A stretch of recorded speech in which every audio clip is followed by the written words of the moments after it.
Ada satu kalimat dalam Alkitab yang bila kita jujur, sering terasa tidak nyaman bagi hati manusia modern, yaitu, rancanganku bukanlah rancanganmu. Kalimat ini sederhana, namun mengguncang. Ia menabrak kebutuhan terdalam kita akan kepastian, kontrol, dan rasa aman. Ia menantang keyakinan diam-diam bahwa hidup seharusnya berjalan sesuai logika, usaha, dan perhitungan kita sendiri. Yesaya pasal 55 ayat 8-9, bukan sekadar pengingat teologis tentang kebesaran Allah. Ia adalah undangan untuk merombak cara kita memandang hidup. Firman ini tidak berkata bahwa rancangan kita selalu salah, tetapi bahwa rancangan kita terbatas. Dan justru di sanalah ketegangan iman dimulai. Sebagai manusia, kita hidup dari perencanaan. Kita menyusun target, menyusun doa, menyusun harapan. Kita belajar bekerja keras, bersikap bijak, dan bertanggung jawab. Semua itu baik. Namun seringkali, tanpa sadar, kita menyelipkan satu asumsi, bahwa Allah seharusnya memberkati apa yang sudah kita rancang. Kita berdoa bukan untuk dituntun, melainkan untuk dilegitimasi. Kita meminta Tuhan menyetujui peta yang sudah kita gambar sendiri. Disinilah firman Yesaya menjadi cermin yang jujur. Seperti tingginya langit dari bumi, demikianlah tingginya jalanku dari jalanmu. Perbedaan antara rancangan Allah dan rancangan kita bukan perbedaan kecil. Bukan sekadar detail. Bukan sekadar timing. Ia adalah perbedaan perspektif yang radikal. Kita melihat satu langkah ke depan. Allah melihat keseluruhan perjalanan. Kita menilai berdasarkan apa yang terasa baik sekarang.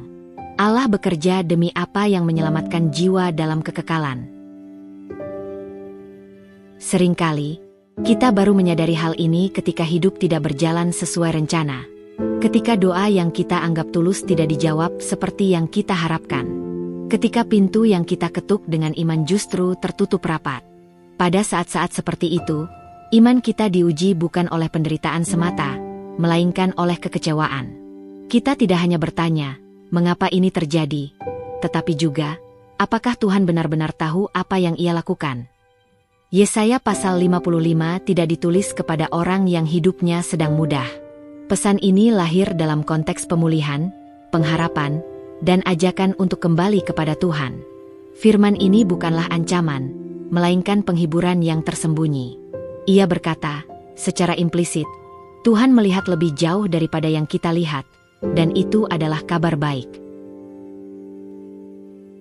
Namun, kabar baik ini menuntut satu hal yang sangat sulit bagi manusia, yaitu kerendahan hati.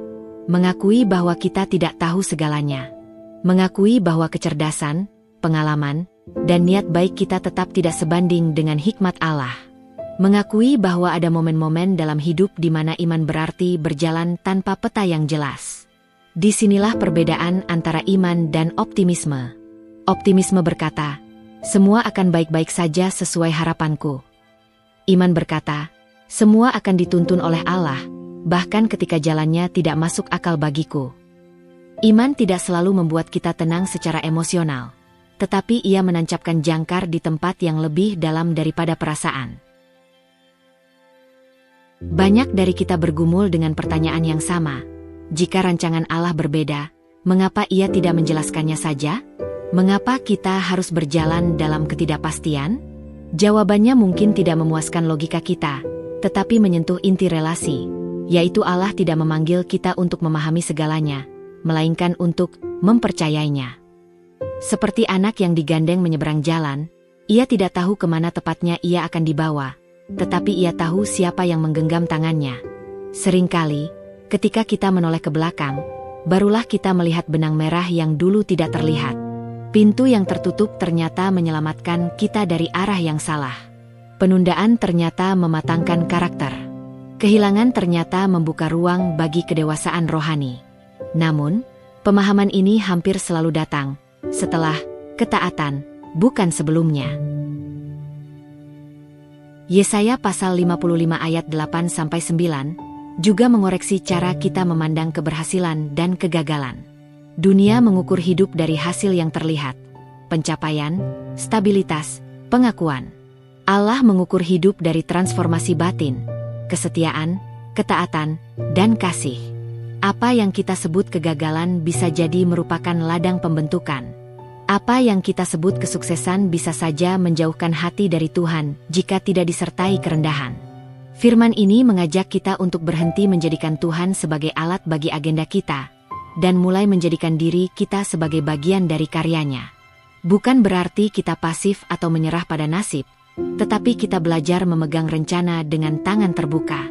Kita berusaha dengan sungguh-sungguh, namun bersedia dilepaskan. Kita berdoa dengan iman, namun rela menerima jawaban yang berbeda.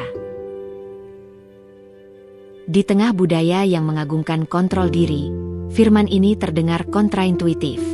Namun justru disitulah Injil selalu bekerja, yaitu melawan arus ego manusia.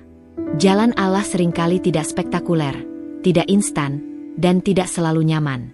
Tetapi jalannya selalu menuju kehidupan. Mungkin hari ini kita sedang berada di persimpangan.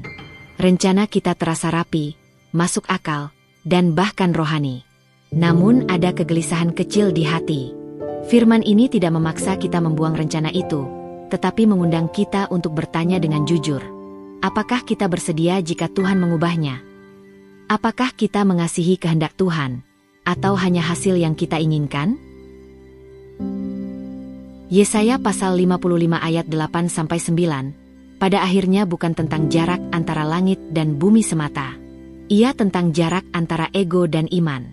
Tentang perjalanan dari kebutuhan untuk mengendalikan, menuju keberanian untuk mempercayakan. Dan di perjalanan itulah, seringkali tanpa kita sadari, Tuhan membentuk kita menjadi manusia yang lebih utuh.